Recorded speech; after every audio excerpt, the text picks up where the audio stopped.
Bale, kartesiarre bidez, sartuko ditugu koordenatuak, bai? Koordenatu kartesiarren bidez. Orduan, zuzen bat, adibidez, 2 puntu lehenengoa egingo dugu klik nahi dugun lekuan. Bale, eta orain bigarrena, modu zehatz baten jarri nahi badugu, zer egiten dugu. Barra espazioarekin komando lerroa aktibatu egiten da.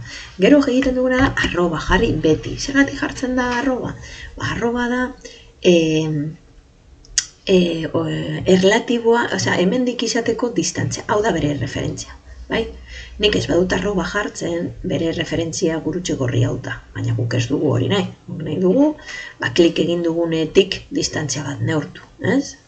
Orduan, klik egin dugu, hemen eun eta horizontal, zuzen horizontal bat. Orduan zer da, isa, kartesiarraz, isa eta absisa eta ordenatu, ez? Isa eta i. Orduan, arroba jartzen dut, isa eun eta vertikalki 0, ez? Vale, enter. Vale. Orain, igual egin nahi dut gora. Ikusten duzun bezala, ja mugitu da, gure referentzia hau dalako.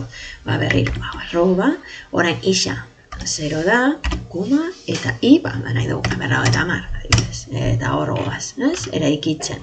Gero, generalean, seguru ez dugula horrela eraikiko, egingo dugu lan, beste modu baten, baina noiz behinka bai sartu baritugu elementuak horrela, zenbaki batekin, koordenatu bidez.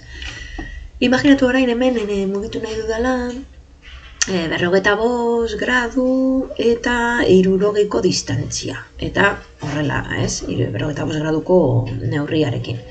Orduan hori izango zen, arroba, jartzen dugu 60 neurria dalako hori, eta ikurronen bidez, bai? Eta gero angelua, eta ja egin du, bai? Eta ja bagaude hor, bai? Angeluak nola neurtzen dira, hau izango da 0 eta norabide horretan positibo, bale? Negatibo jartzen baduzu beste norabidean mugituko da.